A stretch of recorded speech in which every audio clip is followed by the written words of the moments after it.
जी, इसमें 600 पोस्ट थी। तो दिक्कत क्या आई? एग्ज़ाम हो गया, उसके प्रोसेस होगी, अब दिक्कत क्या है? जी, पोस्ट सबसे पहले तो ये 12 साल बाद यहाँ पे रिक्रूटमेंट हो रही थी।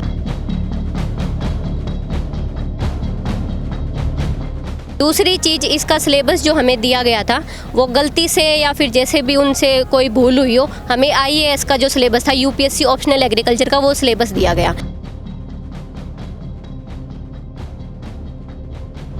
तो उसका नुकसान ये हुआ कि जो पेपर का पैटर्न था वो इस तरीके से सेट था कि सिर्फ 0.1% बच्चे भी एचएयू के उसको क्वालिफाई नहीं कर पा रहे।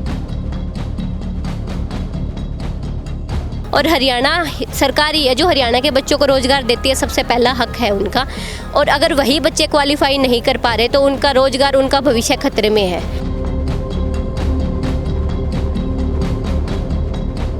कम से कम 2000 बच्चे हैं जो एचएयू के उस पेपर के अंदर बैठे हैं। जी, हम हमारे साथ न्याय चाहते हैं। हम पढ़े लिखे बेरोजगार हैं, हम रोजगार चाहते हैं।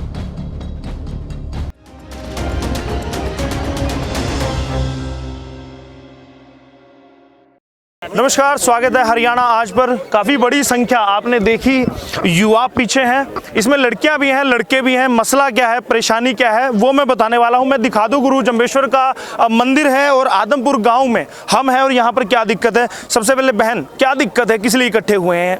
जी, हम agricultural university, Haryana agriculture university के स्टूडेंट हैं और हमारा एक एग्ज़ाम हुआ था 16 अक्टूबर को एग्रीकल्चर डेवलपमेंट ऑफिसर का। ये ग्रेजुएशन लेवल की जॉब होती है जिसके अंदर किसानों की सेवा के लिए बच्चों को रिक्रूटमेंट किया जाता है, रोजगार दिया जाता है। भर्ती होने जी, इसमें 600 पोस्ट थी। तो दिक्कत क्या आई? एग्ज़ाम हो गया, उसके प्रोसेस होगी, अब दिक्कत क्या है? जी, पोस्ट सबसे पहले तो ये 12 साल बाद यहाँ पे रिक्रूटमेंट हो रही थी। दूसरी चीज़, इसका सिलेबस जो हमें दिया गया था वो गलती से या फिर जैसे भी उनसे कोई भूल हुई हो, हमें आईएएस का जो सिलेबस था यूपीएससी ऑप्शनल एग्रीकल्चर का, वो सिलेबस दिया गया।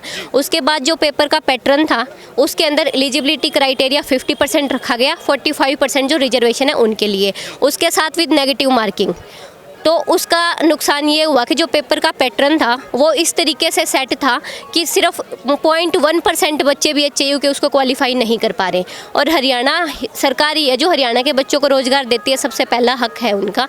और अगर वही बच्चे क्वालिफाई नहीं कर पा रहे तो उनका रोज़गार, उनका भविष्य खतरे में है। और यहाँ के ही बच्चे हैं, उन्हीं को ही इन्हीं की कंडीशन पता है, तो वही किसानों की असली सेवा कर सकते हैं जो हरियाणा। मैं रोकना चाहूँगा, मैं आपसे ये जानना चाहूँगा, 16 सितंबर को आपने कहा कि पेपर हुआ, 16 अक्टूबर को, तो अब कितने प्रभावित हुए हैं स्टूडेंट उस पेपर में? जो गड़बड़ी हुई है, जो षड्यंत्र हुआ है, कितने प्रभावित हुए?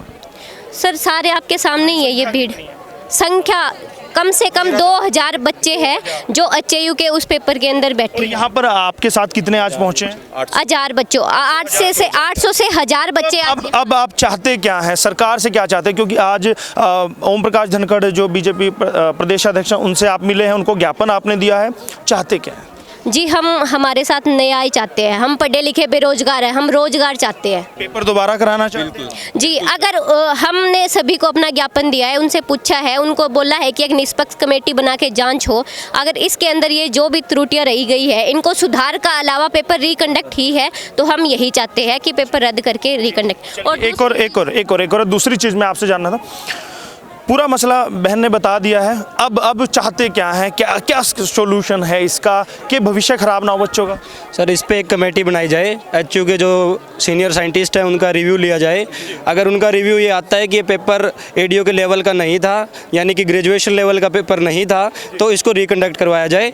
तो हम इसमें वही चाहते हैं कि हमारे एचयू से इसके पेपर हो। चलिए, आपने अपनी मांग रखी है, ज्ञापन आपने दिया, सरकार ऐसा नहीं करती है, तो उसके बाद क्या रणनीति रहने वाली है? नहीं जी, हमें पूरी उम्मीद है हमारी सरकार से, और वो हमें पूरा भरोसा दे के गए हैं धनखड़ साहब, और हमें पूरा विश्वास है कि वो इस पे काम करेंगे और हमारी मांगें मान लेंगे, तो हमें आगे कोई कदम उठाने की जरूरत नहीं पड़ेगी।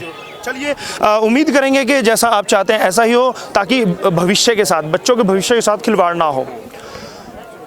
यहाँ पर देखिएगा 800 से 1000 स्टूडेंट तो यहाँ पर है। ये वो है जो यहाँ आसपास के रहने वाले हैं या फिर हॉस्टल्स में या कॉलेज में आदमपुर के हैं तो पहुँचे हैं। 2000 के आसपास ऐसी संख्या है जिनका भविष्य अब अधर में लटक गया है। पेपर इनसे लिया गया है कृषि का और क्वेश्चन जो पूछे गए IAS लेवल के पूछे गए तो कैसे वो इसको पार कर पाते, वही इनकी समस्या है।